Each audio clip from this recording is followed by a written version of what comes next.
400 guests, crystal chandeliers, a pregnant woman in a midnight blue gown, standing 6 feet from her husband as he leaned into the microphone and called her worthless. She didn't scream, didn't cry, didn't run, but her father stood up.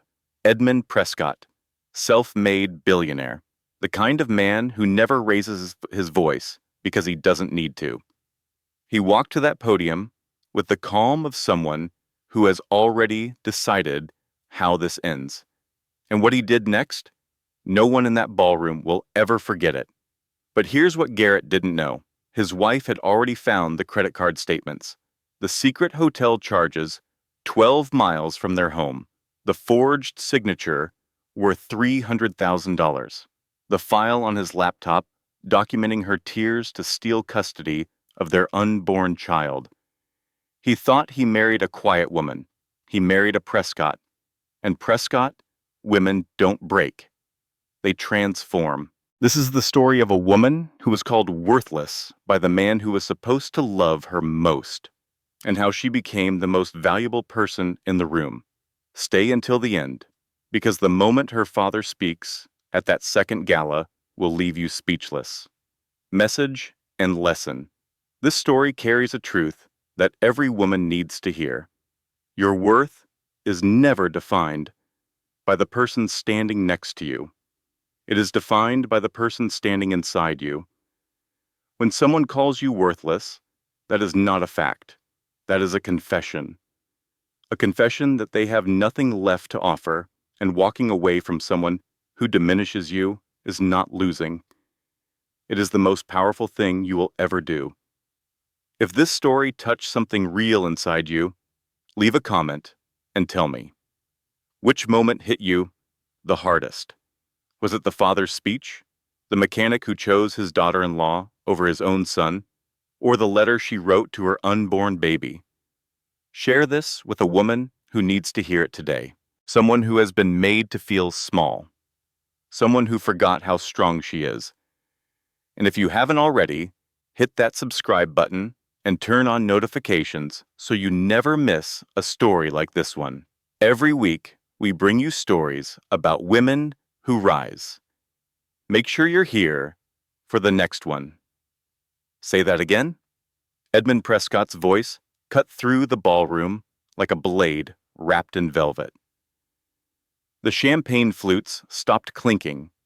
400 guests turned their heads. The string quartet's violins trailed off one by one, leaving nothing but silence and the soft hum of crystal chandeliers above. Charlotte Prescott Aldridge stood near the edge of the stage, her hand resting on her swollen belly. 7 months pregnant, midnight blue gown, diamond earrings her mother had clasped on just 2 hours ago. She looked beautiful. She felt like she was drowning. Garrett was at the podium, her husband, the man who had kissed her forehead that morning and whispered, "You look incredible, Lottie." The man who had straightened his bow tie in the mirror and smiled at her reflection like she was the only woman in the world. Now he stood under the spotlight with a glass of scotch in his hand and a grin that didn't reach his eyes. He had been giving a toast. The annual speech honoring her father's charitable legacy. It was supposed to be gracious, warm, the kind of thing a devoted son-in-law says when 400 wealthy donors are watching. Instead, Garrett had veered off script. "My wife," he had said, swirling his drink. "Charlotte. She's many things. Beautiful? Sure. Educated?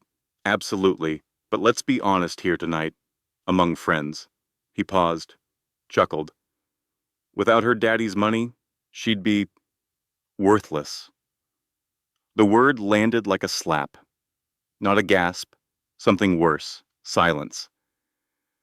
The kind of silence that happens when 400 people simultaneously hold their breath and look anywhere except at the pregnant woman standing 6 feet from the podium. Charlotte's fingers tightened on the edge of the table. The tablecloth bunched under her grip. White linen, starched, perfect. Like everything else in this room that was about to shatter. The microphone fed back, a high, thin screech that matched the sound inside Charlotte's chest, a sound no one else could hear, the sound of something breaking that would never fit back together the same way. She looked across the ballroom, past the sea of tuxedos and evening gowns, past the ice sculptures and the flower arrangements that cost more than most people's monthly rent. She found her father. Edmund Prescott stood at his table, 62 years old, silver-haired, in a perfectly tailored charcoal suit.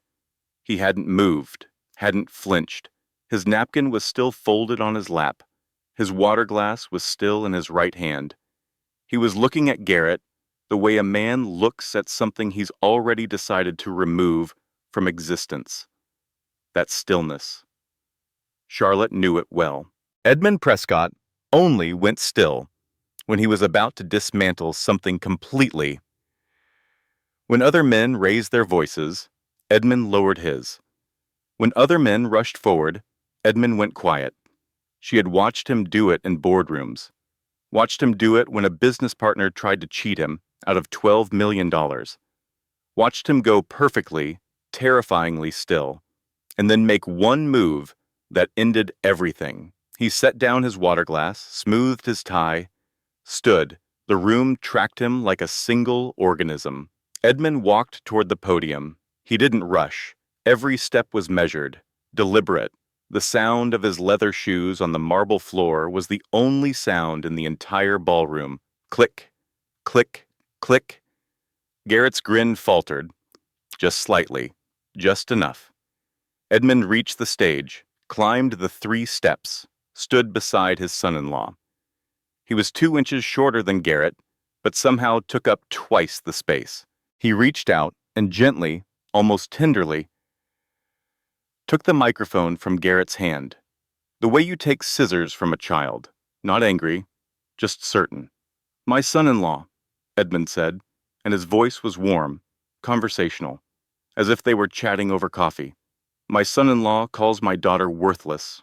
He paused, let the word hang in the chandelier light. Interesting word choice from a man whose entire net worth fits in my coat pocket. A murmur rippled through the crowd. Someone near the back coughed. Edmund smiled, the kind of smile that had built a $3 billion real estate empire from nothing, the kind of smile that meant the conversation was over before the other person realized it had started. "But we'll discuss that privately," Edmund continued. "Tonight is about the children this foundation serves. Children who need hospitals, children who need books, children who need someone to tell them they have worth." He reached into his jacket pocket, pulled out a checkbook, wrote a number, held it up. $2 million additional, tonight, for the Children's Literacy Wing. The room erupted. Applause crashed like a wave. Standing ovation. Edmund had redirected 400 people's attention in under 90 seconds.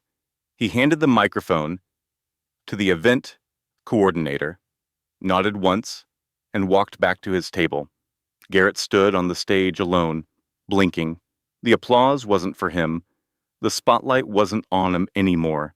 He had been publicly neutralized without Edmund Prescott ever raising his voice. Charlotte didn't see the rest. She was already walking toward the hallway, past the waiters with their silver trays, past the women who wouldn't meet her eyes, past the men who suddenly found their cufflinks fascinating. She found the bathroom, pushed open the heavy oak door, walked past the marble sinks and the orchid arrangement and the little basket of hand towels monogrammed with the hotel's initials. She entered the last stall, locked it, and sat down on the cold tile floor in her $3,000 gown. Her hand found her belly. The baby kicked, hard, right against her palm, as if the baby knew, as if the baby was saying, "I'm here, I heard it too." "Your daddy just called us worthless, little one," Charlotte whispered, "in front of everyone we know." She didn't cry. Not yet. The shock was too complete for tears. Tears require processing. Tears require understanding. And Charlotte didn't understand anything right now except the cold tile under her legs and the warm life moving under her hand and the word worthless echoing in the space between her ribs. She pulled out her phone, opened his text from that morning. 9:14, a photo of her sleeping, hair fanned across the pillow, morning light on her face, his caption, "You look beautiful, can't wait for tonight." She read it 3 times. Lock, unlock, read, lock, unlock, read, lock, unlock, read. As if reading it enough times would make it true again.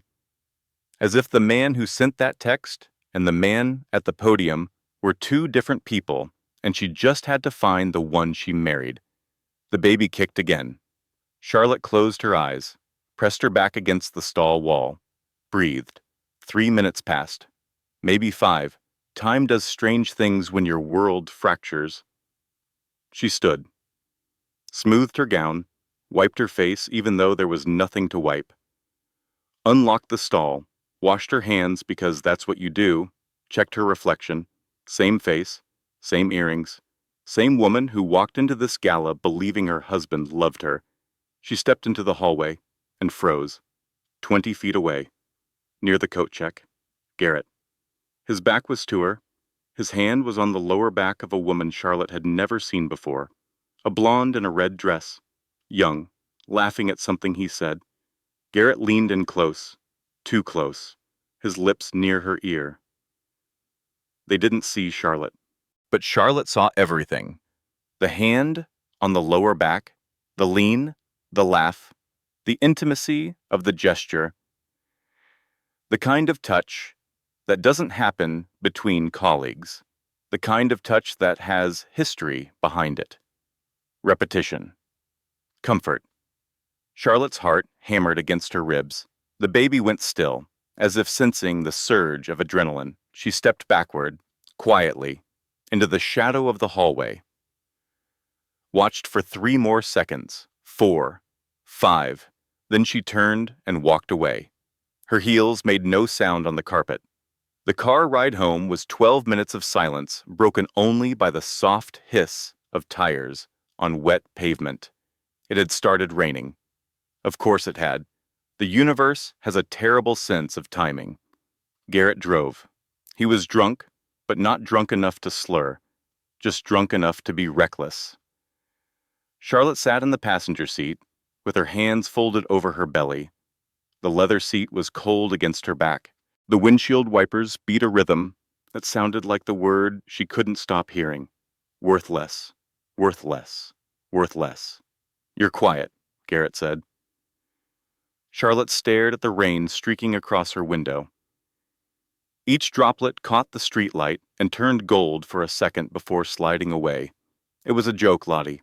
He sighed, the way he always sighed, as if her feelings were an inconvenience he had to manage. "God, you're so sensitive lately.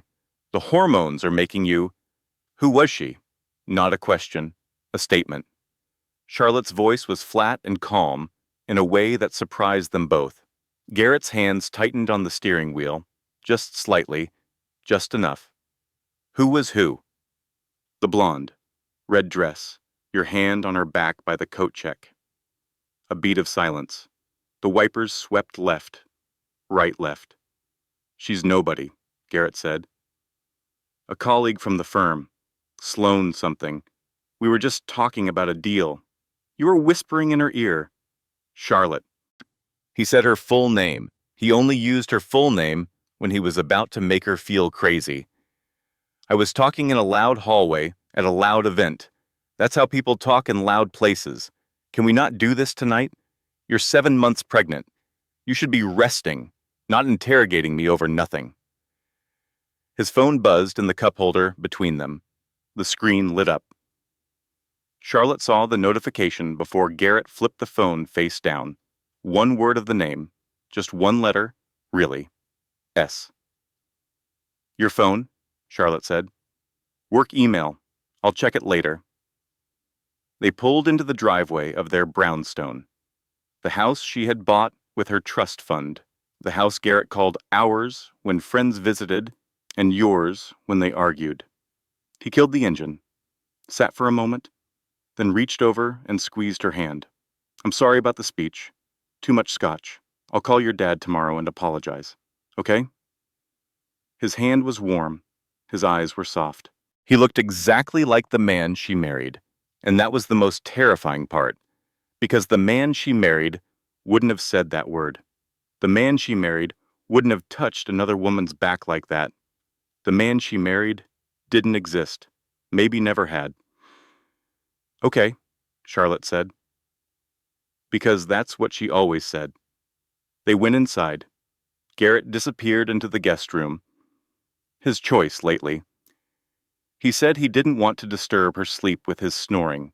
She used to believe that. Charlotte stood alone in the kitchen. The house was quiet, the kind of quiet that presses against your ears. She opened the refrigerator, closed it, opened the pantry, closed it. Not hungry, not thirsty, not anything she could name. She walked to Garrett's home office. The door was ajar. She pushed it open. His desk was neat, always neat. Garrett was meticulous about his workspace. Pens aligned, papers stacked, laptop centered. A man who controlled his environment because he couldn't control anything else. She tried the top drawer.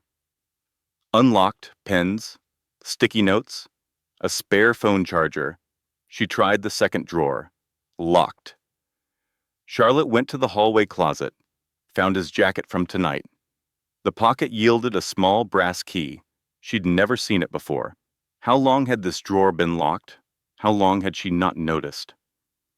Back in the office, key in the lock, turn, click, inside the drawer, credit card statements.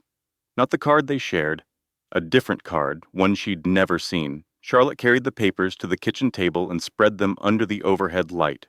Dinners for two. Restaurants she recognized. The ones Garrett told her were client meetings.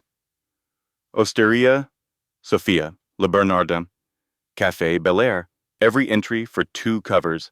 Every date a night he said he was working late. A receipt from a jewelry store. $4,200. A necklace.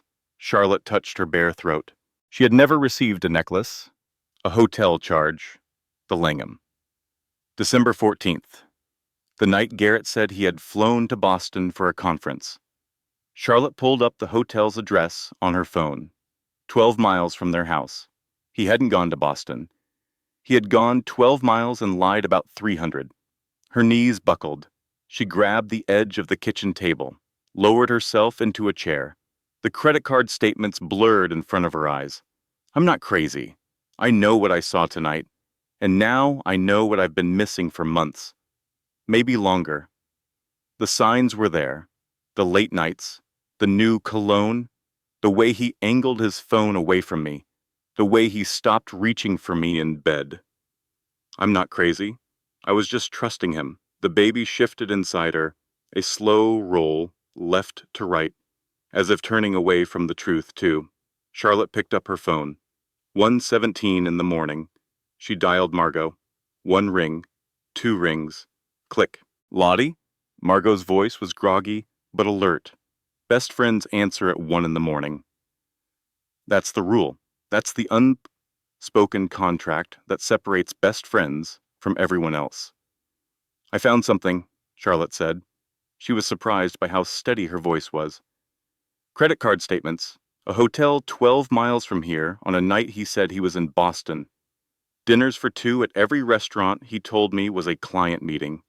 A necklace I never received. Silence. Not the thinking kind of silence. The guilty kind. Margot? More silence. Margot, you're not saying anything.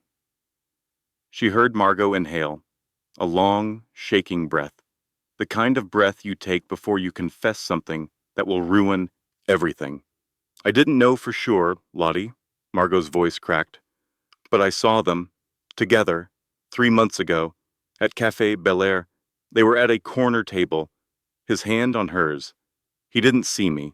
I left before they noticed. Charlotte's vision tunneled. The kitchen shrank to a pinpoint. 3 months. I wanted to tell you. I've been trying to find the right. Charlotte hung up. She set the phone on the table, face down, precisely in the center, the way Garrett placed his laptop, and she sat there, in the kitchen of the house she'd bought, at the table where she'd told Garrett she was pregnant, wearing the gown she'd chosen for a night that was supposed to celebrate her father's legacy. 3 months. Margot had known for 3 months. Garrett had been lying for longer than that. The credit card statements went back 18 months. 2 betrayals in one night. Her husband, her best friend. Charlotte looked down at her belly. The baby was quiet now, sleeping maybe, unaware that the architecture of its family was collapsing while it dreamed. She pressed her palms flat on the table, felt the wood grain under her fingertips. Solid, real, something she could trust. Okay, she whispered to no one. Okay. She didn't know what that word meant yet, but she said it anyway, because sometimes okay isn't a statement of fact. It's a decision to keep breathing when everything in your body tells you to stop. Morning came the way mornings do when you haven't slept, not gradually. All at once, the kitchen filled with gray light and Charlotte was still at the table. The credit card statements were still spread in front of her. The coffee she'd made at 4 in the morning had gone cold in its mug, bitter, like everything else. She heard Garrett's footsteps on the stairs, the creak of the third step, the shuffle of his slippers on the hardwood. He appeared in the kitchen doorway in a t-shirt and sweatpants, rubbing his eyes, hungover but functional. "Morning, babe," he said, yawned, poured himself coffee without noticing hers was untouched. "I was thinking we could do brunch at the club. The weather's supposed to clear up." Charlotte stared at him. She studied his face the way you study a painting you've just discovered is a forgery. The brushstrokes are the same. The colors are right. But now that you know, you can see where the hand wavered, where the technique fell short, where the lie lives in the details. He looked the same. Brown hair, slightly tousled, strong jaw, the small scar above his left eyebrow from a childhood bike accident. Green eyes that used to make her feel safe. She had loved this face, had traced its lines in the dark, had watched it sleep and felt grateful. Now she watched it lie. "Sure," Charlotte said. "Brunch sounds nice." She swept the credit card statements off the table while he wasn't looking, tucked them into her purse, smiled.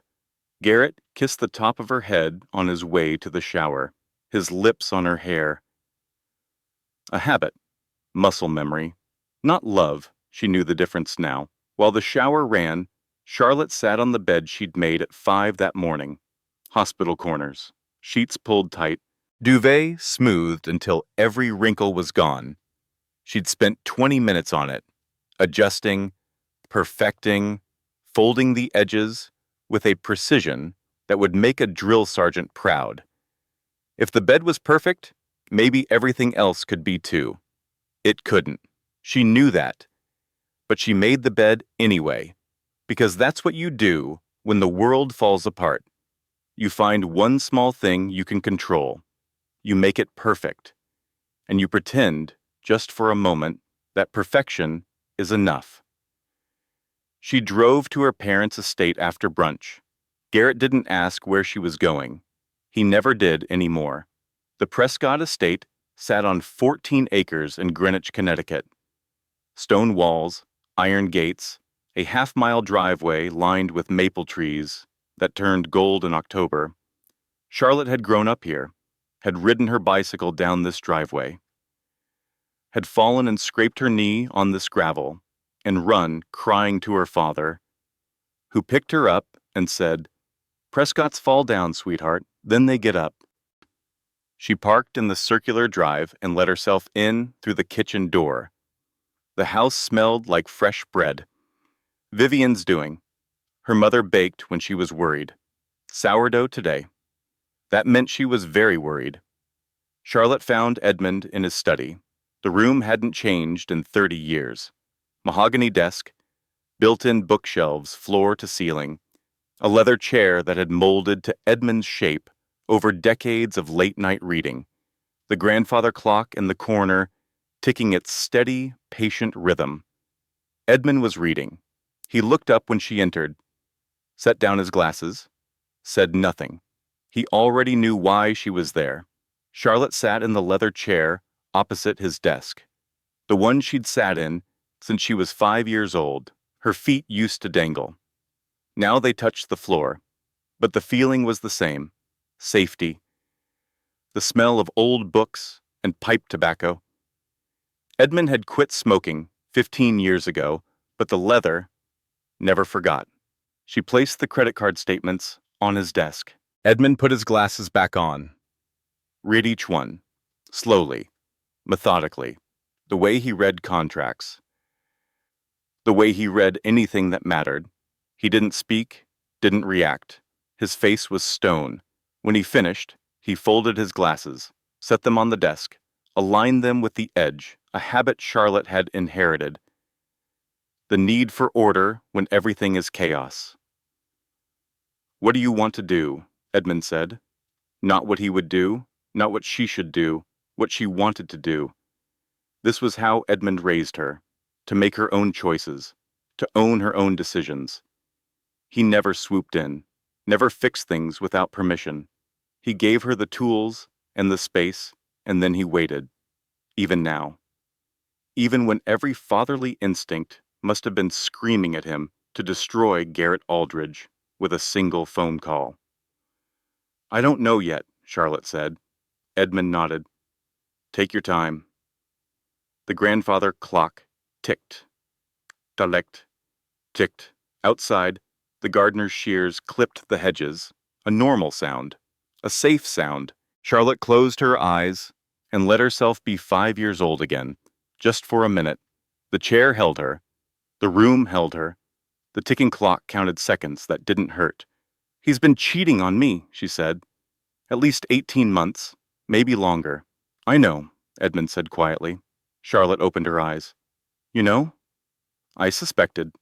After the gala last night, I made a phone call. A man who calls his pregnant wife worthless in public has something larger to hide. Cruelty that bold is always covering something." He paused. "I'm sorry I was right." Vivian found Charlotte in the garden an hour later. Her mother moved through the rose beds in a cream cashmere sweater and gardening gloves that had never touched actual dirt. Vivian Prescott was 59 years old and looked 45. She carried her beauty the way old money carries wealth. Effortlessly, invisibly, as though it had always been there and always would be, they walked the grounds together, mother and daughter. Their shoes crunched on the gravel path. The September air smelled like cut grass and impending rain. Vivian didn't offer advice. Instead, she told a story. 30 years ago, Vivian said, your father had a business partner, Richard Holloway. They built their first development together, a shopping complex in Stamford, 50-50 split. One day your father discovered Richard had been skimming profits, not much, 3%. But over time, it added up to nearly $2 million. Charlotte listened. The gravel crunched. Your father didn't confront him, Vivian continued. Didn't yell, didn't threaten. He went quiet. For 6 weeks, he gathered information, documented every discrepancy, built a case so airtight that when he finally sat Richard down, there was nothing to argue. No defense, no excuse, Schultz. Richard signed over his share of the company that afternoon. Vivian stopped walking, turned to her daughter. Your father doesn't get angry, darling. He gets us strategic, and he taught you to do the same. Charlotte returned home at 4 in the afternoon. The house was quiet. Garrett was at the gym, or wherever he actually went when he said he was at the gym. His phone sat on the kitchen counter, charging, face up. It buzzed. Charlotte looked. A text from SW. She picked up the phone. Garrett didn't use a passcode. He never had. The confidence of a man who believed he was smarter than everyone around him. The message was still on the lock screen. Last night was close. She almost saw us. We need to be more careful. Missing you already. Charlotte's throat tightened, but her hands didn't shake. Something had shifted inside her. Somewhere between the cold bathroom tile last night and her father's study this morning, the grief had begun to harden into something else. Not anger, not yet. Something colder, clearer. The beginning of a plan she didn't have words for yet. She photographed the text, then scrolled through his messages with SW dozens, hundreds, going back months, pet names, plans, promises. She photographed everything. Then she opened his email and found something far worse than an affair. Garrett had been in communication with a divorce attorney, a man named Philip Kessler, specializing in high net worth separations. The emails went back 6 months. Garrett wasn't just cheating. He was planning to leave her, but not before securing his claim to Prescott family money through the baby. Custody leverage, community property arguments, financial claims through paternal rights. Every email was calculated. Strategic, cold. Charlotte set the phone down, exactly where she'd found it. Same angle, same position. She wiped her fingerprints with her sleeve. The shower started upstairs. Garrett was home. She hadn't heard him come in. She sat at the kitchen table, folded her hands, and waited for him to come downstairs so she could smile at him across the dinner she would cook. Because the most dangerous thing a woman can do when she discovers the truth is pretend she hasn't. The forensic accountant's name was Helen Drucker. She was 53, silver-haired, and had the demeanor of someone who had spent 3 decades finding money that men had tried to hide. She sat across from Edmund and Charlotte in Russell Pennington's law office on a Tuesday morning, 4 days after the gala. "Your husband has been systematic," Helen said. She laid out spreadsheets on the conference table, color-coded, highlighted, annotated. Over the past 18 months, he has made 114 separate transfers from your joint household account to a personal account you are not named on. Each transfer was under $2,000, small enough to avoid triggering bank alerts. The total is $87,400. Charlotte stared at the numbers. Each one a dinner she thought they'd shared. A weekend she thought was special. A life she thought was real. But that's not the worst of it, Helen continued. She slid another document across the table. 6 months ago, your husband took a loan of $300,000 from a man named Victor Hale. Russell leaned forward. Victor Hale is a predatory lender. He operates on the edge of legality, targets men who are over-leveraged and desperate. His interest rates are criminal, and his enforcement methods are worse. The loan paperwork, Helen said, pointing to a highlighted section, lists your husband's expected inheritance through marriage as collateral. Charlotte read the line, then read it again. Expected inheritance through marriage. Her family's wealth, her father's life's work, reduced to collateral, on a loan from a predator. But Helen wasn't finished. There's a supplementary document attached to the loan agreement. She slid it across. A co-guarantee form. It bears your signature, Charlotte. It claims you co-signed the loan and pledged Prescott family assets as security. Charlotte looked at the signature, her name, her handwriting, except it wasn't. The C was wrong. Charlotte always looped her C. This one was angular, sharp, close enough to fool a lender who wasn't looking carefully, not close enough to fool the woman whose name it was. I didn't sign this, Charlotte said. We know, Russell replied. That's forgery. A federal offense. The tears were gone now. Something hotter replaced them. Charlotte stood up, walked to the window, looked down at the street 14 floors below. People walked to lunch, carried briefcases, checked their phones. Normal people, living normal lives. while hers detonated in a conference room above them. He wasn't just cheating, he was engineering her destruction. Every time she cried and he said, "You're being hormonal," he was writing it down. She had found a file on his laptop labeled "C Behavior Log." Dates, incidents, quotes taken out of context. He was documenting her emotional responses during pregnancy to build a custody case, making her look unstable, erratic, unfit. Every argument she started because something felt wrong, documented.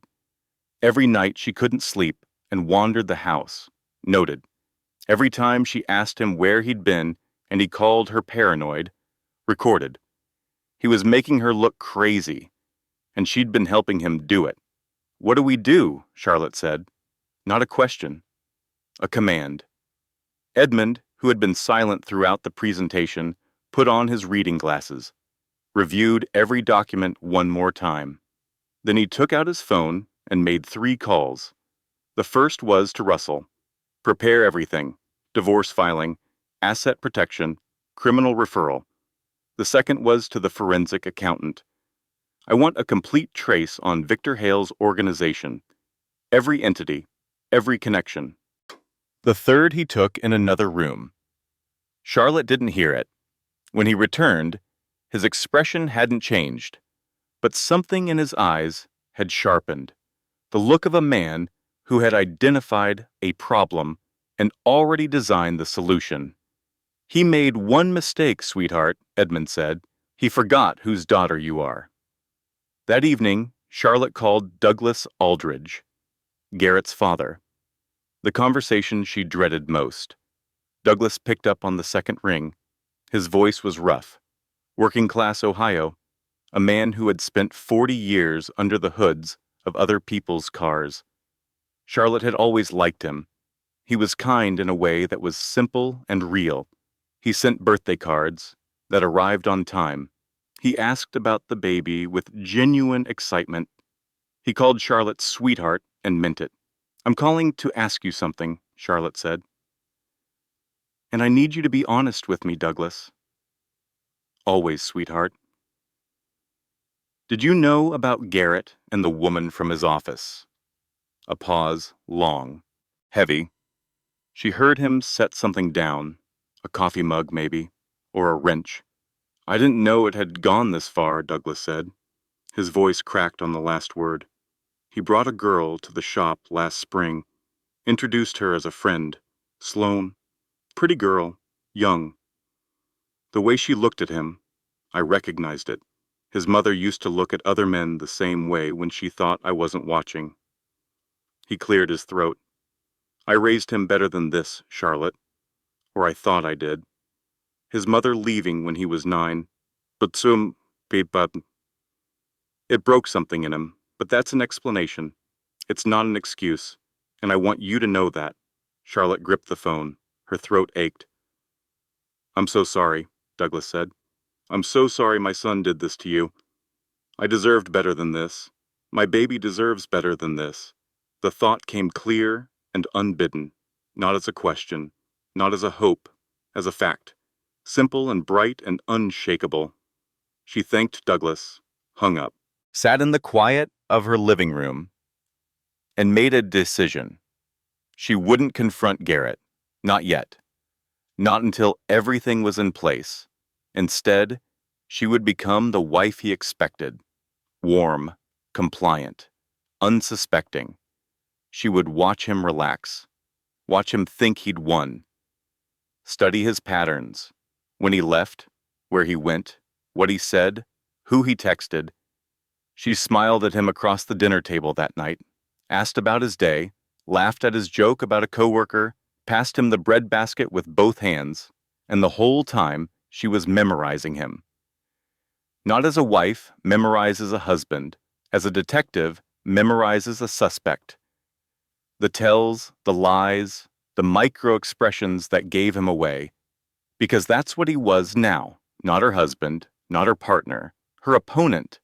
And Charlotte Prescott had been raised by the best strategist in the business. 3 days later, Margot showed up at the front door. Mascara streaked down her cheeks, rain in her hair, shaking. "I need to tell you everything," Margot said. "All of it. Even the parts you don't want to hear." Charlotte opened the door wider and let the last person who owed her the truth walk in. They sat on the kitchen floor, two grown women on cold tile, Margot with mascara tracking down her cheeks, Charlotte with her belly between her crossed legs. The overhead light was too bright, but neither moved to dim it. The refrigerator hummed. The ice maker dropped cubes. Clunk, clunk, clunk.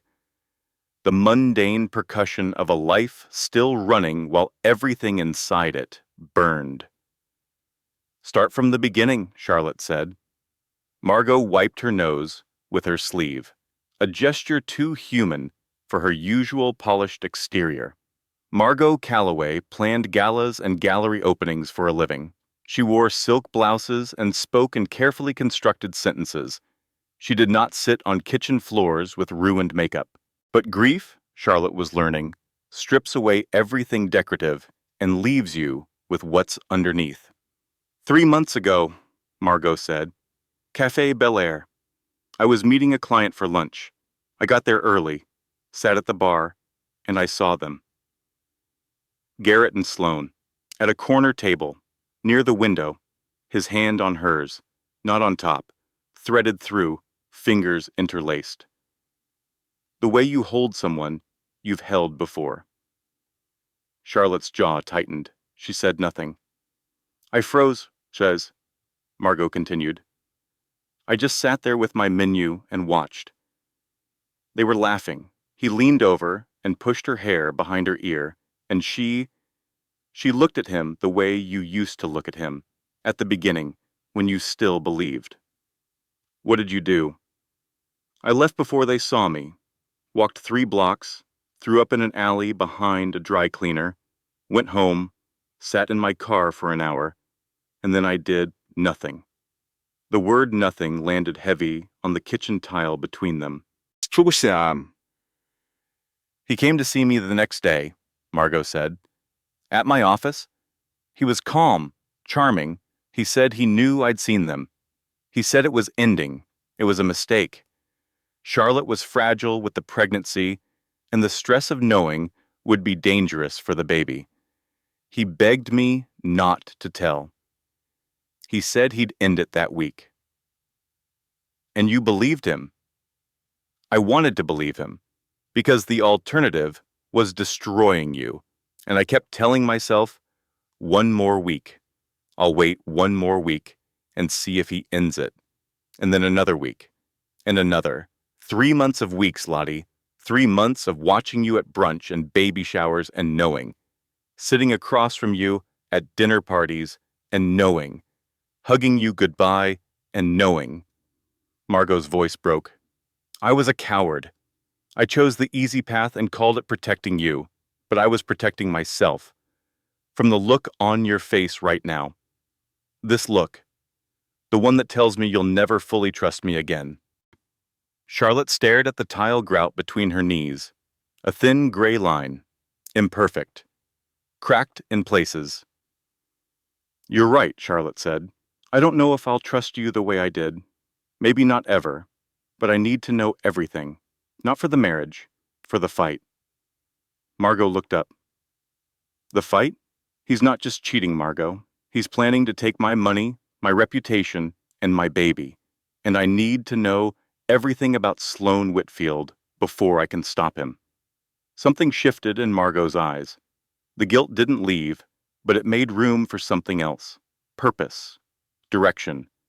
The particular energy of a woman who has been given a chance to make things right and intends to take it. Margot went to work. As an event planner to the city's wealthiest families, Margot knew everyone. She knew which society wives whispered about whose husbands. She knew which bartenders noticed which couples at which restaurants. She knew within 48 hours exactly who Sloane Whitfield was. Sloane was 29, junior associate at Garrett's firm, ambitious in a way that went beyond career advancement. She'd told 3 different colleagues at 3 different happy hours that she'd be Mrs. Aldridge by Christmas.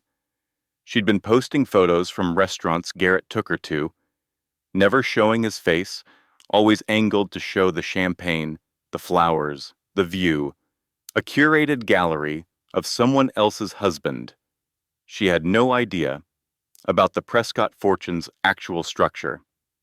She thinks marrying Garrett gives her access to your family's money, Margot said, reading from her notes.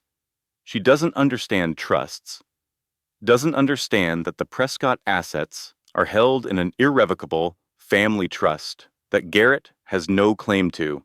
She thinks she's marrying into billions. She's marrying into debt. Charlotte almost laughed. Almost. The real intelligence came the following week. Russell Pennington called Charlotte and Edmund to his office. The forensic accounting was complete. Helen Drucker had traced every dollar. The $87,000 from your joint account, that's confirmed, Russell said. But there's a new development. The $300,000 loan from Victor Hale. We've traced Hale's organization more thoroughly. He spread documents across the conference table. Charlotte leaned forward. Victor Hale isn't just a predatory lender, Russell explained. He's connected to a network of individuals who specialize in hostile positions against family-held businesses. The loan to Garrett wasn't random.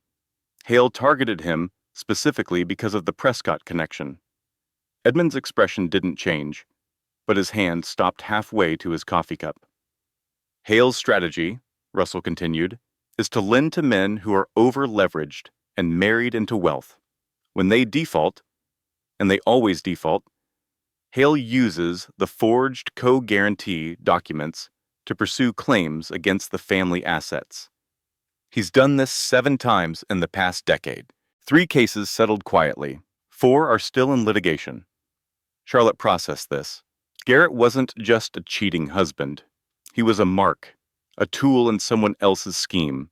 And somehow, that made it worse. He had been too stupid and too greedy to see that he was being used. And he had dragged her family into it. $87,000, $300,000 more. He'd sold her, sold their marriage, their baby, her family's name, as collateral for a loan from a predator. Charlotte stood in Russell's office and felt the anger crystallize. Not hot anymore, cold, diamond, hard, and clear. The kind of anger that doesn't scream, the kind that builds. Edmund spoke for the first time that afternoon. Russell, he said, I want the criminal referral filed within 72 hours. I want Hale's operation flagged with the Financial Crimes Division. And I want Charlotte's assets secured in a prenatal trust for my grandchild by end of business Friday. He turned to Charlotte. And I have a plan, he said. A single move. The right moment. But I need you to trust me. And I need you to be patient. What is it? Charlotte asked. Edmund smiled. Not warmth, strategy. The smile that built a $3 billion empire from a $20,000 loan and a 1-room office in Bridgeport. The best deals close when the other side thinks they've already won, he said. Your husband thinks he's winning. Let's make sure he keeps thinking that. Charlotte drove home in silence. No radio, no podcast. Just the hum of the engine and the sound of her own breathing. Her phone buzzed. A calendar reminder. OBGYN appointment. Dr. Elaine Chambers. Tomorrow at 10. She'd almost forgotten. In the chaos of credit card statements and forensic accountants and betrayal layered on betrayal, she had almost forgotten she was growing a person inside her. A person who didn't know about any of this. A person who just needed her to eat well and sleep enough and keep her blood pressure stable. Charlotte placed her hand on her belly. The baby kicked. Hard, insistent, demanding. I know, little one, she whispered. I know. Mama's working on it. Dr. Elaine Chambers had delivered over 3,000 babies in her 20-year career. She had seen every complication, every crisis, every miracle. She had steady hands and kind eyes and a voice that could calm a woman through a Category 5 contraction. So when Dr. Chambers frowned at the blood pressure monitor, Charlotte knew it was bad. 158/97, the nurse read aloud.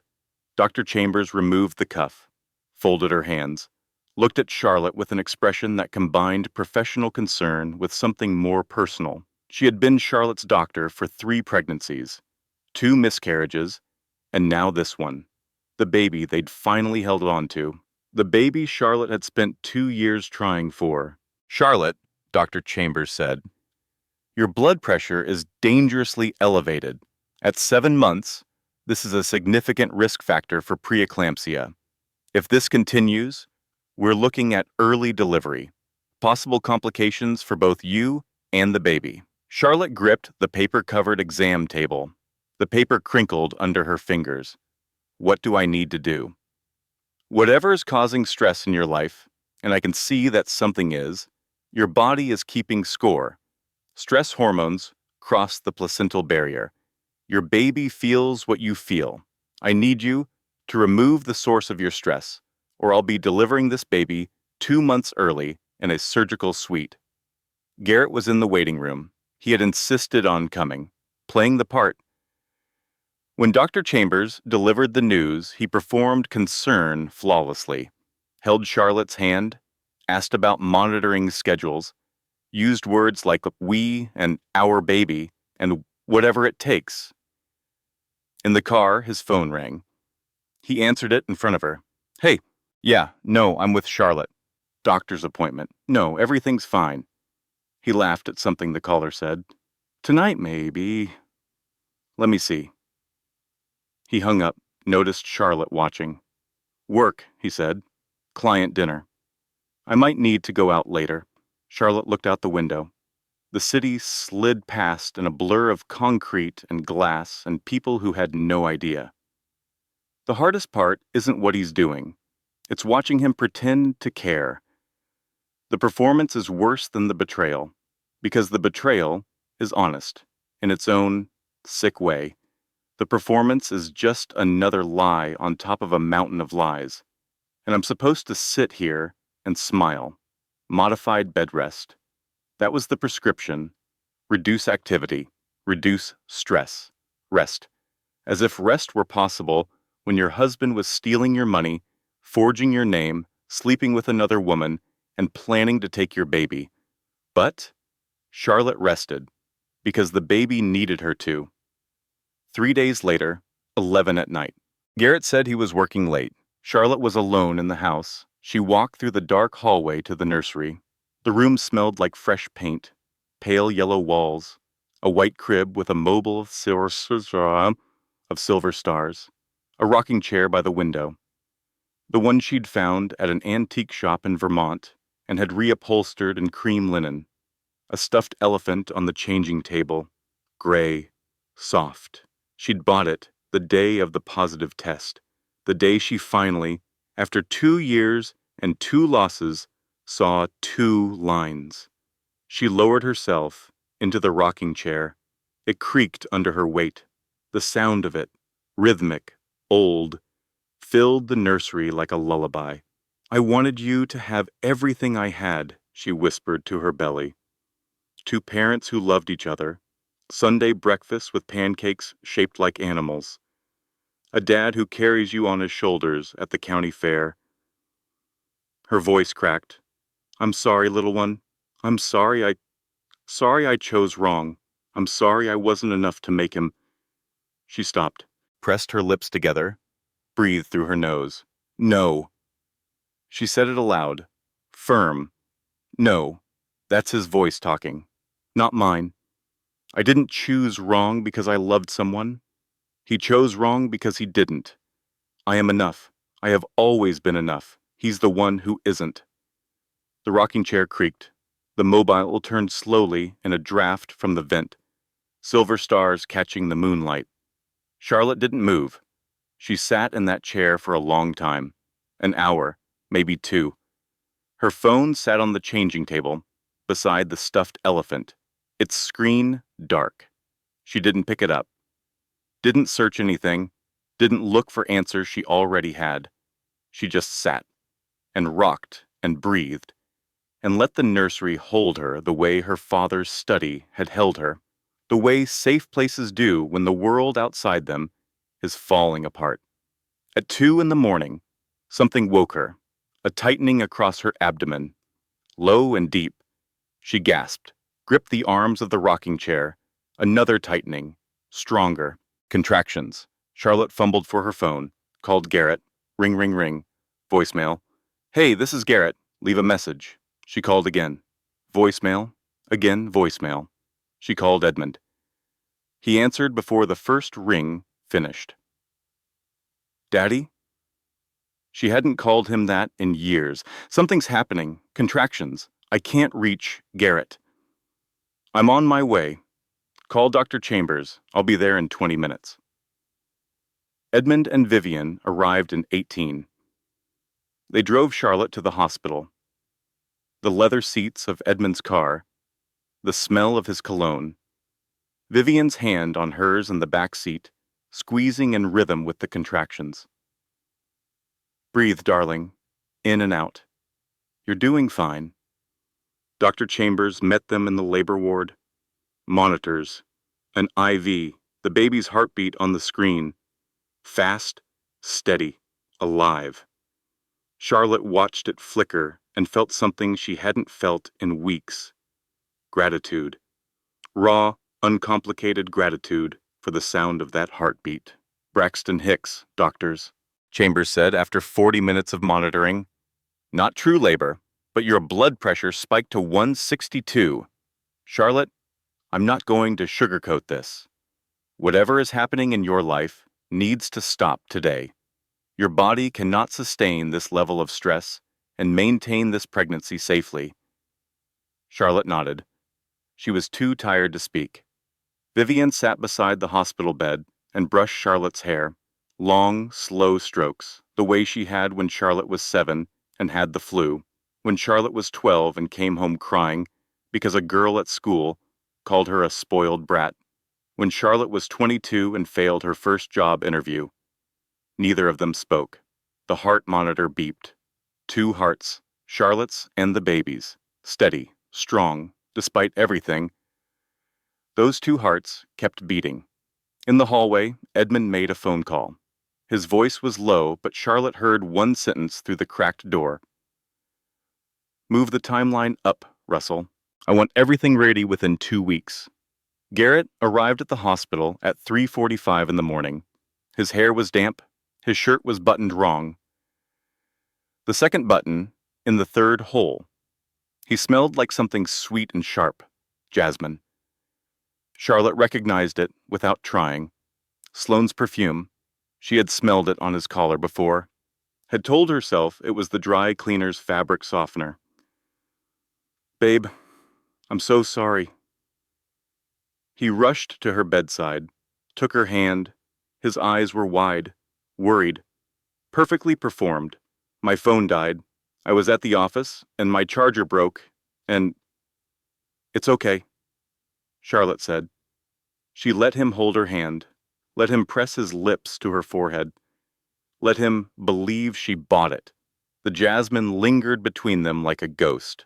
The next afternoon, a package arrived at the house. No return address. Charlotte opened it in the kitchen. Inside, photographs. Garrett and Sloane at restaurants, in a car, walking into a hotel, intimate, unmistakable. Each one time-stamped, going back 11 months, before the pregnancy, before the gala, before Charlotte had any reason to suspect. At the bottom of the stack, a typed note on plain white paper. He doesn't deserve you. Everything you need is here. Charlotte spread the photos on the kitchen table, looked at each one, her husband's face in each frame, smiling, relaxed. The face of a man living a life she wasn't part of. She turned the note over, blank. Who had sent this? Russell Pennington called Charlotte on a Thursday morning. We've identified the source of the anonymous photographs, he said. The private investigator who took them is licensed in Ohio. His client paid in cash and personal checks. The checks were drawn on an account belonging to Douglas Ray Aldridge. Charlotte set down her tea. Douglas? Garrett's father. He hired a private investigator, out of his own savings. He's been building this file for 2 months. Charlotte sat with this for a long time. Douglas Aldridge, the man who changed oil and rotated tires in a 2-bay garage in Dayton, Ohio. A man who probably took home $60,000 in a good year, who wore flannel shirts and work boots and called everyone friend. A man who had spent his retirement savings on a private investigator to document his own son's betrayal. To protect a daughter-in-law he barely knew, because it was the right thing to do. Charlotte called Douglas that evening. She sat on the porch. The air was cool. Autumn was coming early this year. The maple tree in the yard was just starting to turn. Green at the center, gold at the edges. "I got your photographs, Douglas." Silence. Then a sound she didn't expect. A grown man crying, not dramatically, quietly. The way men of his generation cry. Suppressed, reluctant, ashamed of the tears even as they fall.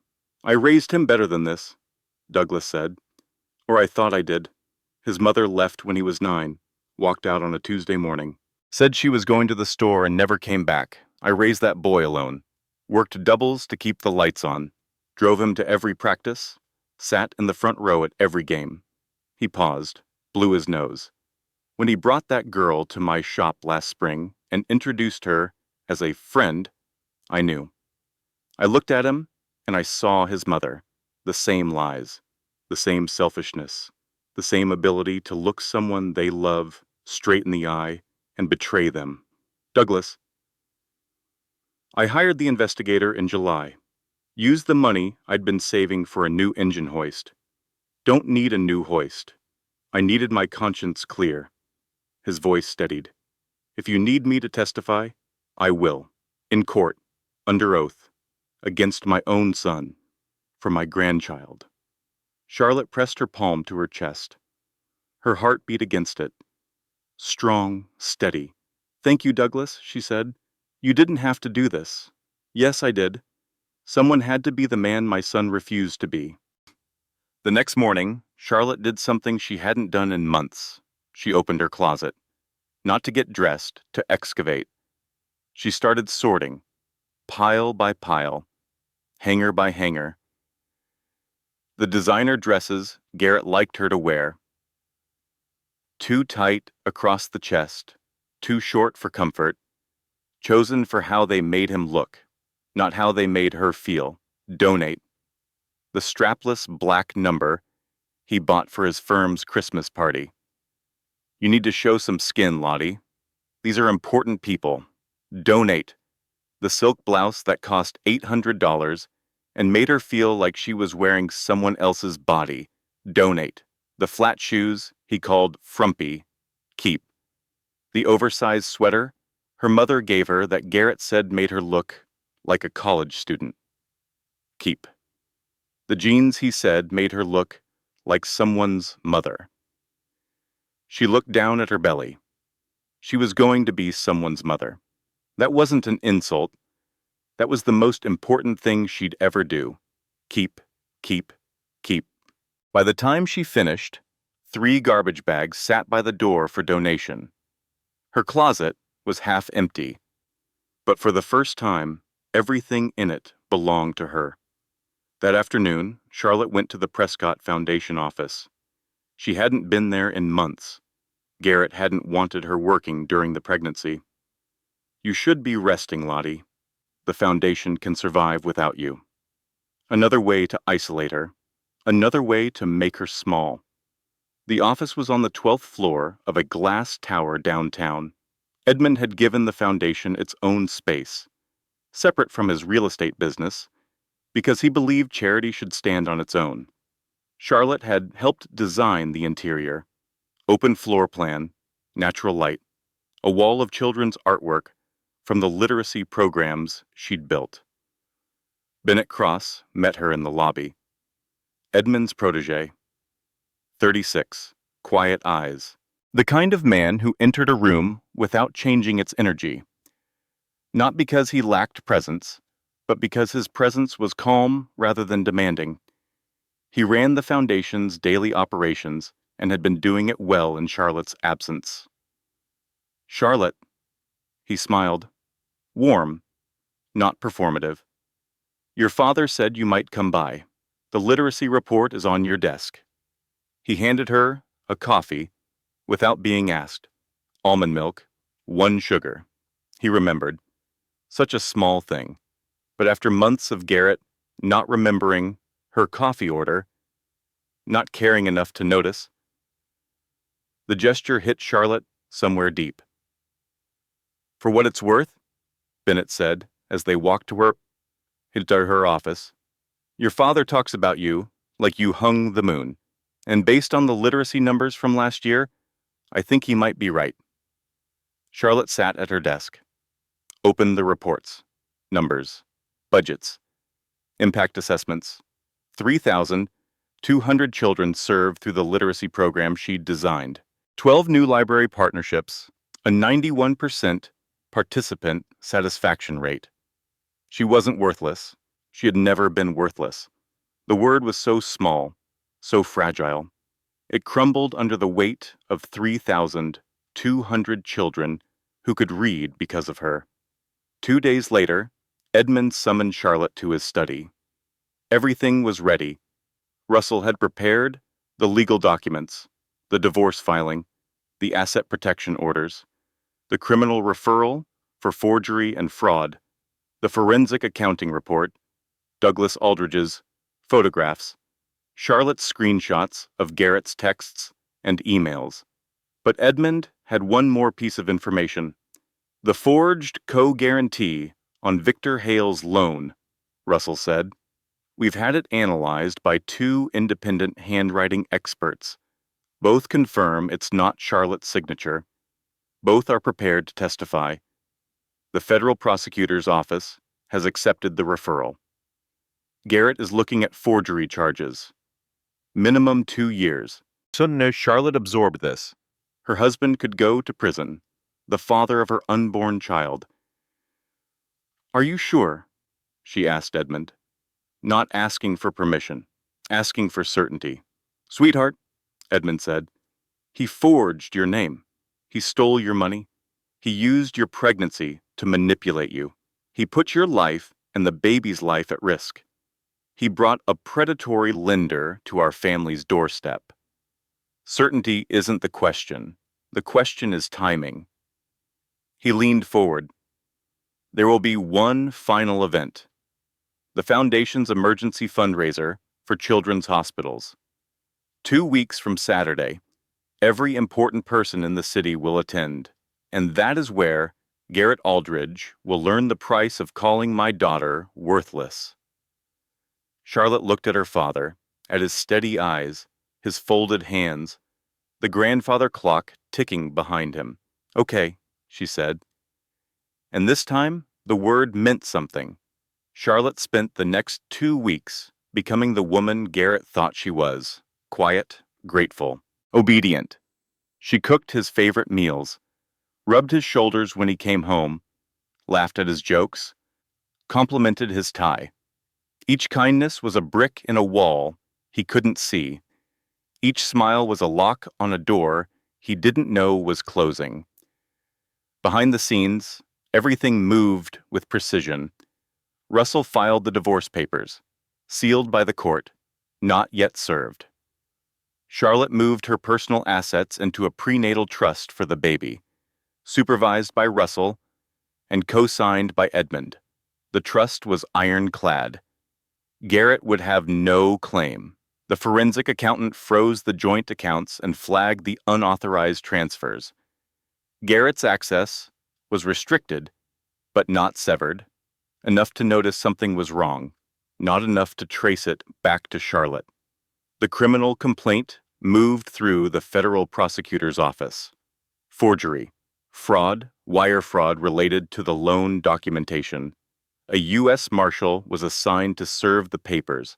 Edmund coordinated the timing with a general's patience. Everything would happen at once, at the gala, in public, because Edmund understood something about men like Garrett. Their power existed only in the shadows. Drag them into the light, and they had nothing. 3 days before the gala, Garrett's credit card was declined at lunch. Charlotte knew this because Margot was there. At the restaurant, 2 tables away. Not a coincidence. Margot had been tracking Garrett's lunch schedule for a week. He tried 3 times, Margot reported by phone. Then he excused himself to the bathroom, probably calling the bank. Sloan paid for lunch. You should have seen his face. Garrett came home that evening, agitated, but hiding it. He checked his phone constantly, opened his laptop, closed it, checked his phone again. "Everything okay?" Charlotte asked from the kitchen. Gentle, concerned. "Fine," he said. "Just some bank thing. Security review or something. Happens sometimes." "I'm sure it's nothing," Charlotte replied. "Oh, by the way, so, are you excited about Saturday? The foundation gala. Daddy's been planning something special." He looked up, relaxed slightly. "Yeah, sure.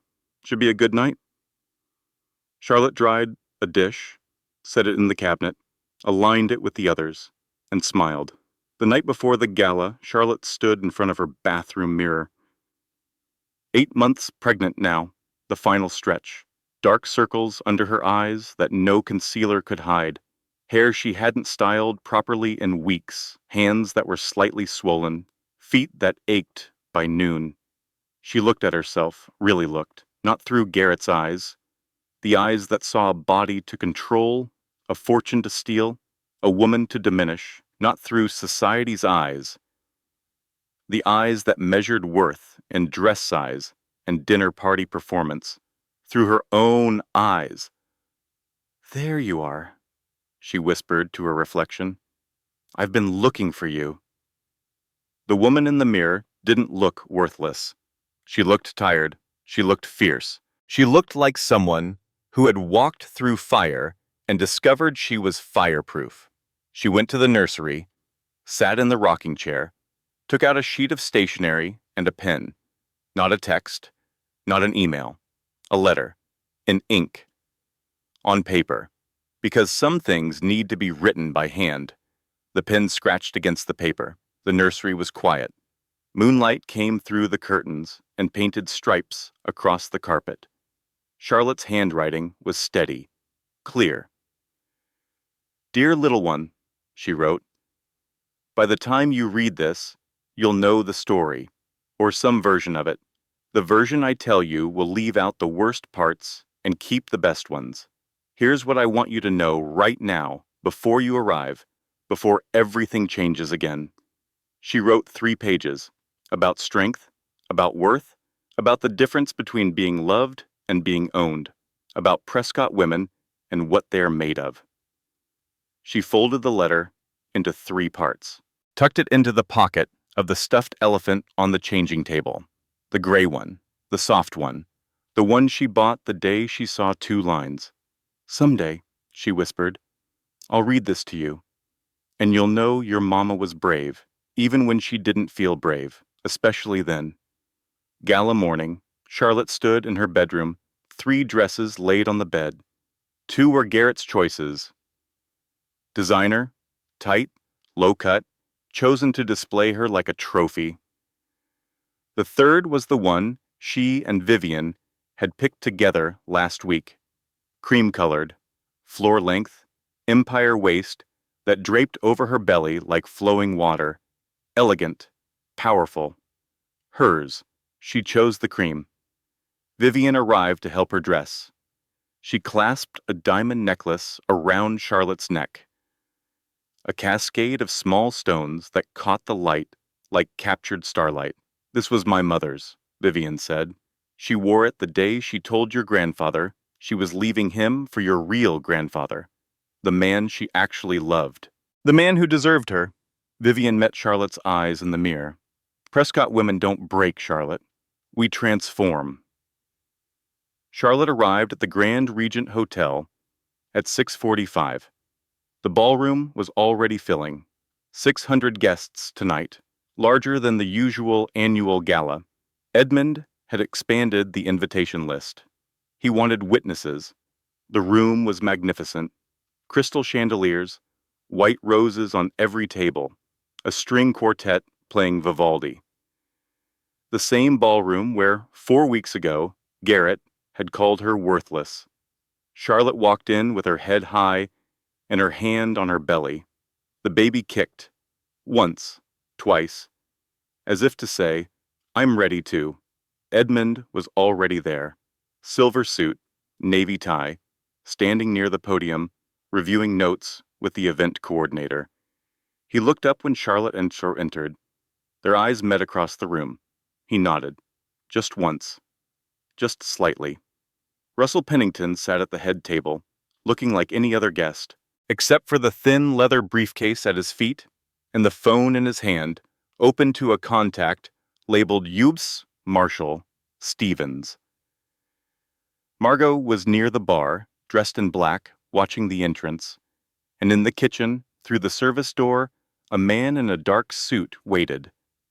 Patient, professional, a folded document in his inside pocket. Garrett arrived at 7:15. Sloane Whitfield walked in 4 minutes later, seated at a different table, but close enough to catch his eye. Garrett wore his best suit, his most confident smile. He had no idea this was the last night of his old life. He walked to Charlotte, kissed her cheek, put his hand on her belly. For the photographer.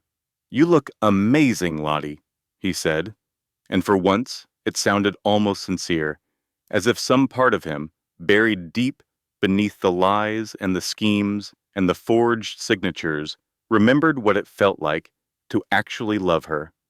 Charlotte smiled. Thank you. It's going to be a wonderful night. The ballroom filled by 7:30. 600 guests in evening wear. Crystal catching candlelight. The hum of conversation. The clink of glasses. The rustle of silk. Waiters glided between tables with champagne and hors d'oeuvres. The string quartet shifted from Vivaldi to something softer. The room smelled like roses and expensive cologne, and the particular electricity of old money gathered in one place. Edmund took the stage at 7:45. He moved the way he always moved, unhurried, certain. He adjusted the microphone, surveyed the room. 600 faces looking up at him. Donors, executives, politicians, society figures, people who wrote checks with many zeros, people whose opinions could build, pierce, or destroy a reputation in a single phone call. Good evening, Edmund said. His voice was warm, steady, the voice of a man who had addressed rooms like this 1,000 times. Thank you for being here. Tonight, we're raising funds for 3 new children's hospital wings across the state. Every dollar tonight goes directly to care. No overhead, no administration, straight to the children who need it most. Applause, genuine. Edmund had earned the city's trust over decades of transparent philanthropy. When Edmund Prescott said, every dollar went to care, it did. He spoke for 8 minutes about the foundation's work. The numbers. The impact. The stories. A 6-year-old girl who received heart surgery through the foundation's fund. A 10-year-old boy who learned to read through the literacy program Charlotte designed. A teenager who received cancer treatment because the foundation covered what insurance wouldn't. Charlotte watched from the head table. Garrett sat beside her, his hand on her knee.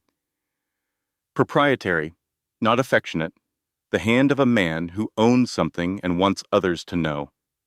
Sloane Whitfield sat 3 tables away. Red dress, again. Charlotte wondered if that was the only color she owned.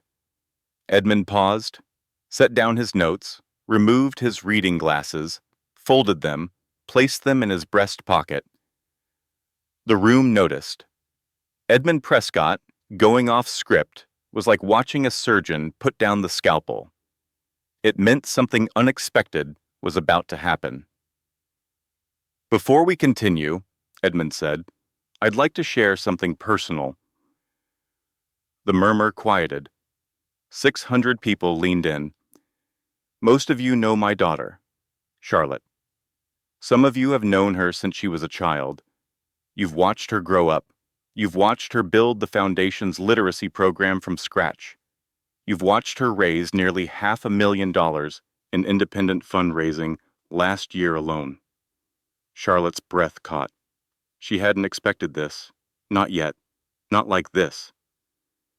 Charlotte chose to marry for love, Edmund continued. Not for dynasty, not for strategy, for love. I respected that choice, even when it cost her. Even when I watched the man she chose slowly, systematically diminish her in ways only a father notices. Garrett's hand stiffened on Charlotte's knee. Edmund's eyes found Garrett across the ballroom, found him and held him, the way a spotlight holds an actor who's suddenly forgotten his lines. 4 weeks ago, at this very event, in this very room, my son-in-law stood at this podium and called my daughter worthless. A murmur. Sharp. Like the intake of breath before a plunge. Worthless. Edmund repeated the word. Let it hang in the chandelier light. Let every person in the room hear it, feel it. An interesting word. Let me tell you what worthless actually looks like. Edmund pressed a button on the podium. Behind him, the large projection screen, normally used for Foundation impact photos, flickered to life. The first document appeared, enlarged, clear, unmistakable. Worthless, Edmund said, is forging your pregnant wife's signature on a $300,000 loan from a predatory lender. The forged co-guarantee filled the screen. Charlotte's name, the angular C that wasn't hers, the handwriting expert's annotation in red. Garrett stood up. His chair scraped the floor. The sound cut through the ballroom like a knife on glass. Now wait, he started. Edmund continued, as if Garrett hadn't spoken. Worthless is systematically siphoning $87,000 from your joint household account while your wife carries your child. The spreadsheet appeared. 114 transfers, dates, amounts, the bank's verification stamp. The room had gone completely silent, not the polite silence of attention, the shocked silence of 600 people witnessing a man being dissected by his own father-in-law in front of everyone he's ever tried to impress. Worthless, Edmund said, and his voice dropped lower, quieter, more devastating for its softness, is documenting your pregnant wife's emotional responses to create a false narrative of instability, to build a custody case, to take her child. The behavior log appeared on screen. Garrett's own words, his own dates, his own calculated notes about Charlotte's tears and fears and sleepless nights. Every intimate vulnerability weaponized. Charlotte looked at Garrett. His face was white. His mouth was open. His hands hung at his sides like he'd forgotten how to use them. And worthless, Edmund said, straightening to his full height, is bringing your mistress to your father-in-law's charity gala and thinking no one would notice. Every head in the room turned toward Sloane Whitfield. She sat frozen in her red dress, a deer in 600 headlights. Her wine glass trembled in her hand. Edmund turned to face Garrett directly. When he spoke, his voice carried the weight of 62 years of building something from nothing and watching a small man try to steal. This big boss steal it. You married my daughter and thought you married her money. You were wrong. Charlotte's worth has nothing to do with me. She built this foundation's literacy program from the ground up. She has personally raised $467,000 for children's hospitals this year. She carries your child while you plot to take everything from her." He paused. The grandfather clock in the hallway outside ticked into the silence. "Charlotte Prescott is the most valuable person in this room, and you, Garrett, are the only worthless thing at this table." 600 people didn't breathe.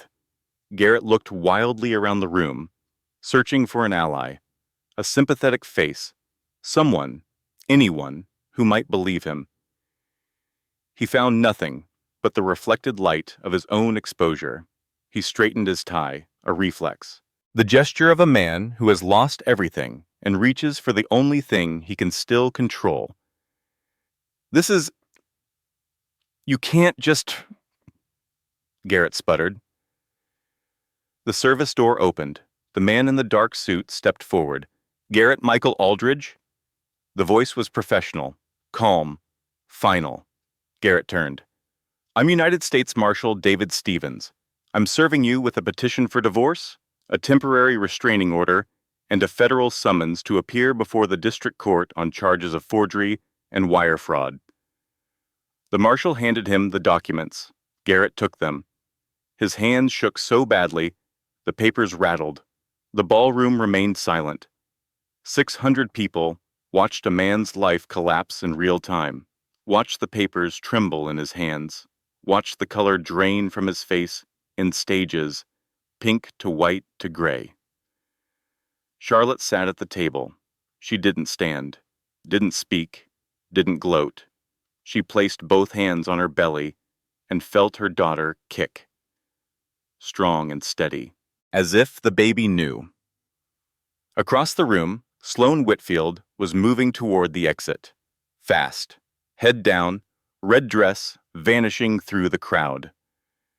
She made it to the lobby doors before Margot stepped into her path. Margot held a glass of champagne, smiled the kind of smile that women reserve for the specific circumstance of confronting the woman who slept with their best friend's husband. "Going somewhere?" Margot asked. Sloane looked at Margot, at the closed doors behind her, at the 600 people in the ballroom who would be talking about this night for years. "I didn't know he was..." Sloane started. "You knew," Margot said, simply, factually. "You knew because you Googled her. You knew because you posted pictures from their anniversary restaurant. You knew because Mrs. Aldridge, by Christmas, doesn't happen by accident." Sloane's chin trembled. Whatever she'd imagined when she started this affair, it wasn't this. It wasn't being publicly identified at a charity gala in front of 600 of the city's most powerful people. She walked past Margot without another word. Her heels clicked rapidly on the marble. The lobby doors closed behind her. Garrett was escorted from the ballroom by the marshal and 2 hotel security officers. He didn't resist. He didn't say goodbye. He didn't look at Charlotte.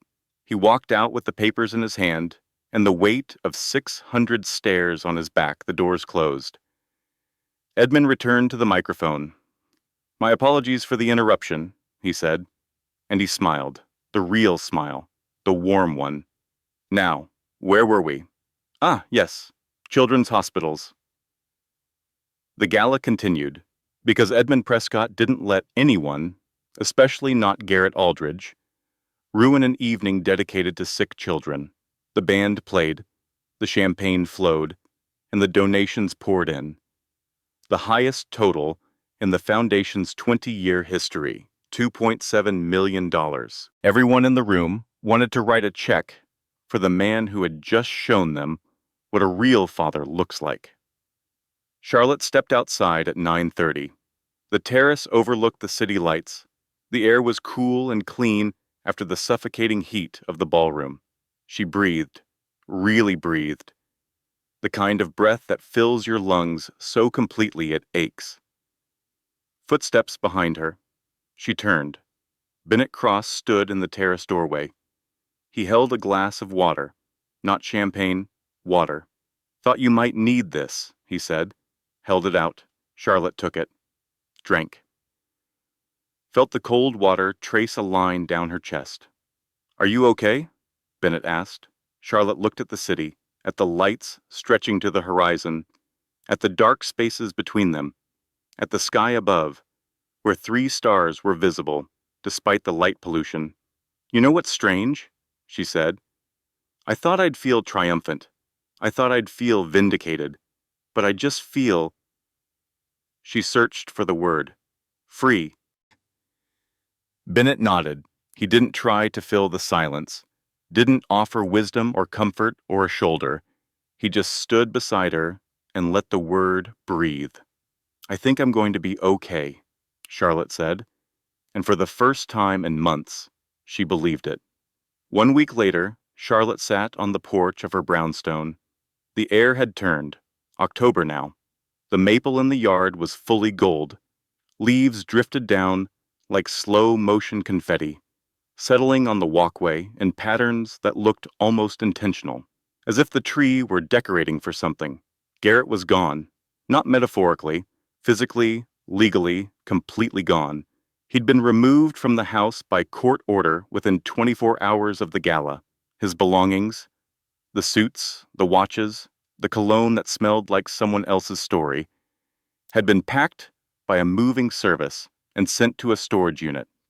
The guest room he'd chosen to sleep in was empty now. Charlotte had repainted it, soft green, a reading room, hers. He was staying at a motel off the highway, room 112. Margot knew the number because the desk clerk was a friend of a friend.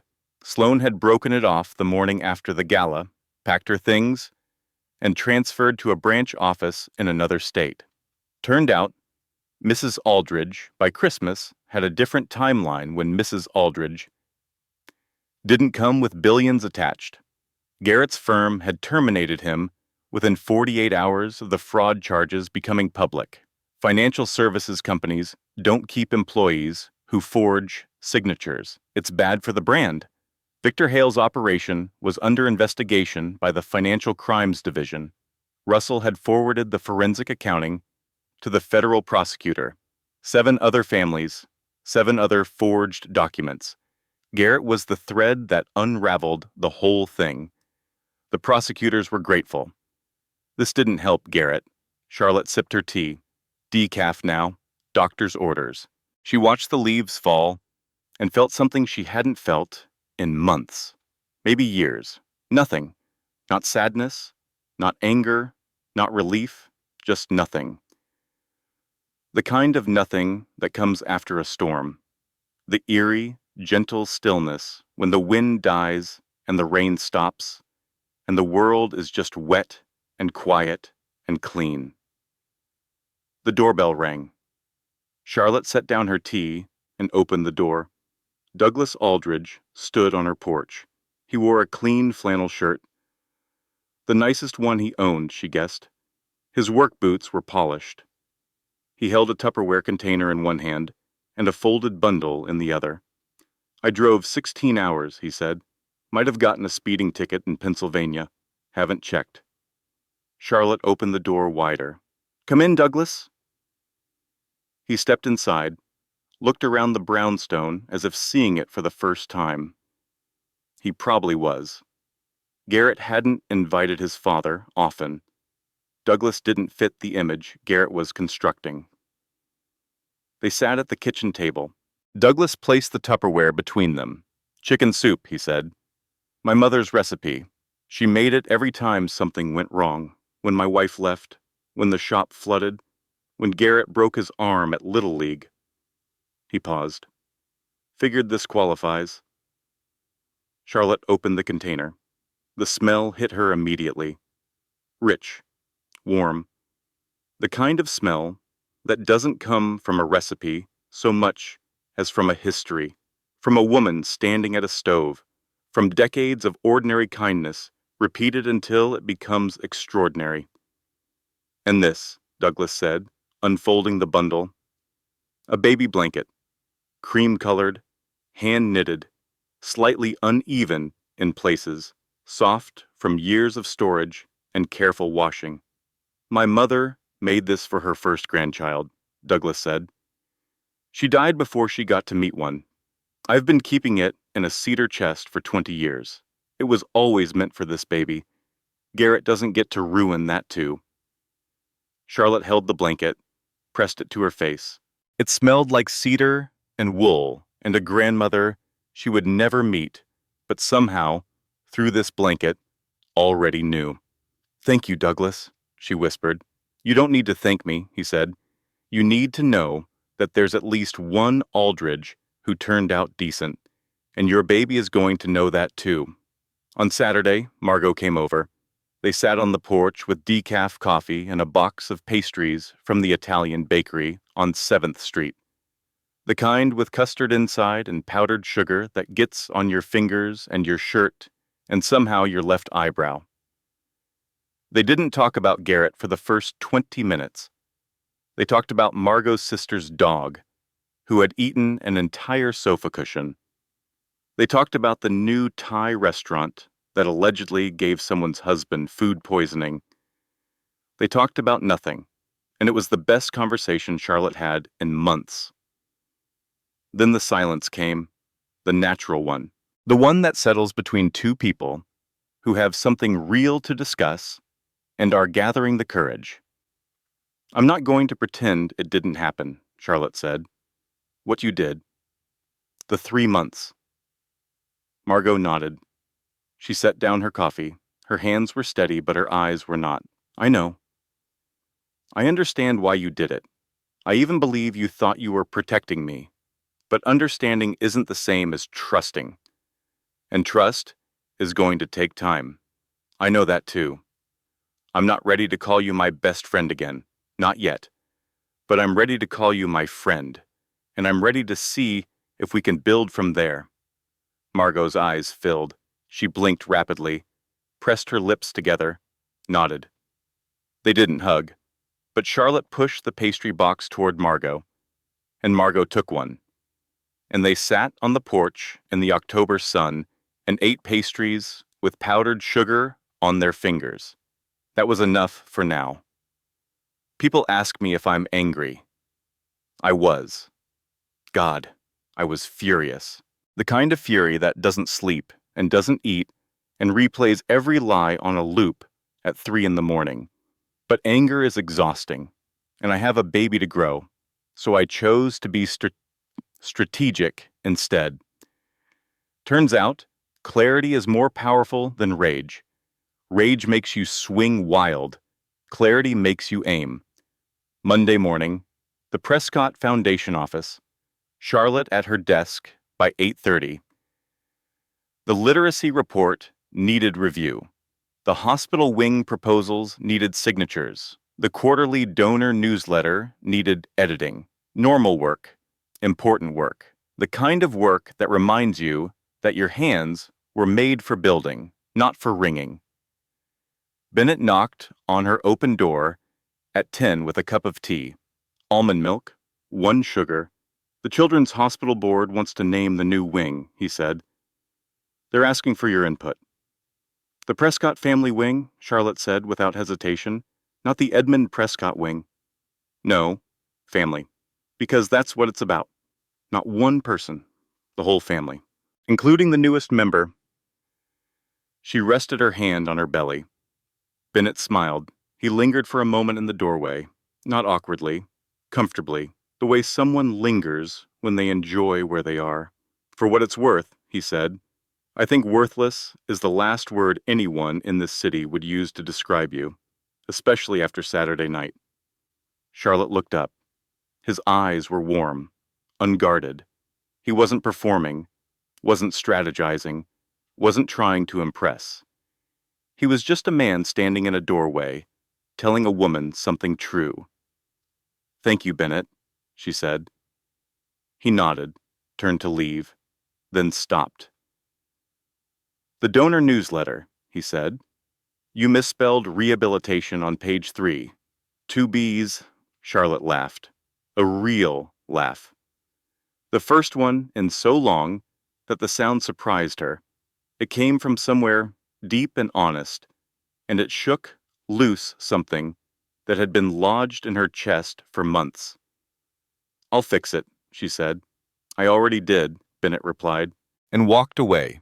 Charlotte sat in the quiet of her office, the children's artwork on the wall, 3,200 kids who could read because of a program she designed. A hospital wing that would bear her family's name. A foundation that existed because her father believed in building things that mattered. Not worthless, never worthless.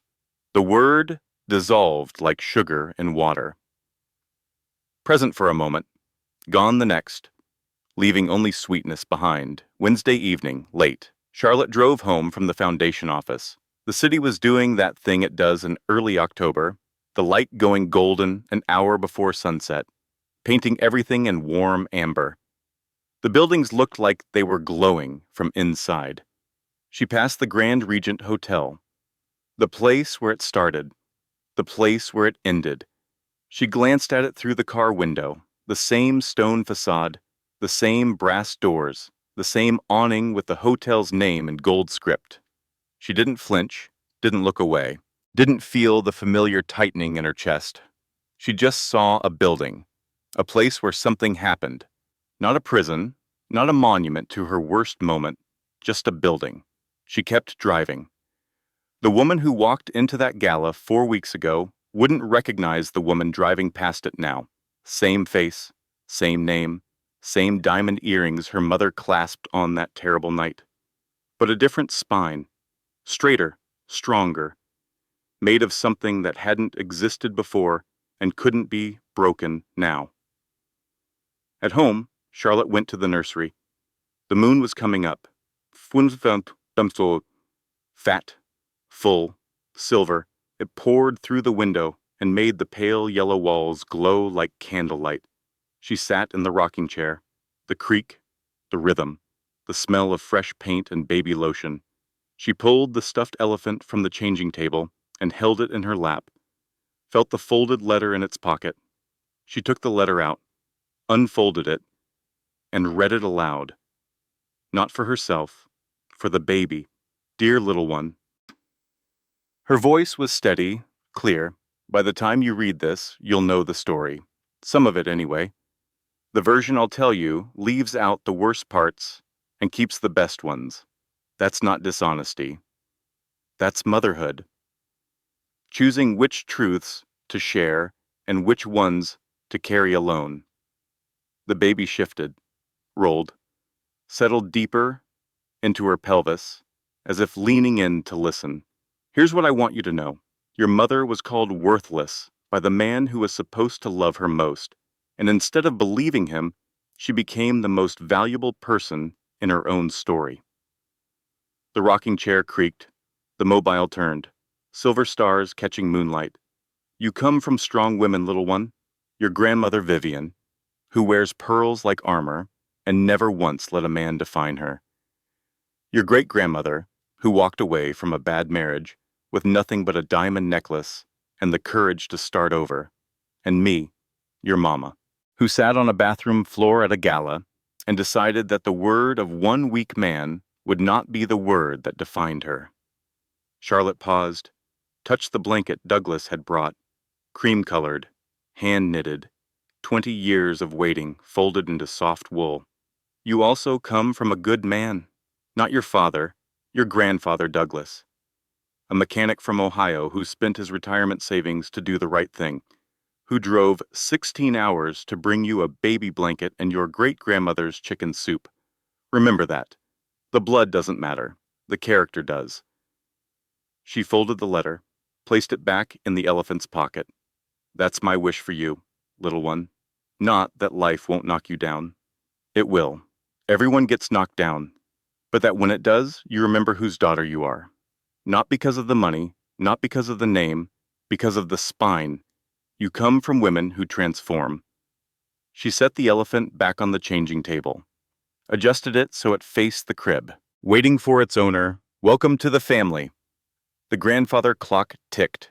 Edmund had it moved from his study to the nursery last week. Charlotte hadn't asked him to. He just did it. Had 2 men carry it up the stairs and place it in the corner, between the bookshelf and the window. Every Prescott needs a clock, Edmund said, when she asked why. Reminds you to be patient.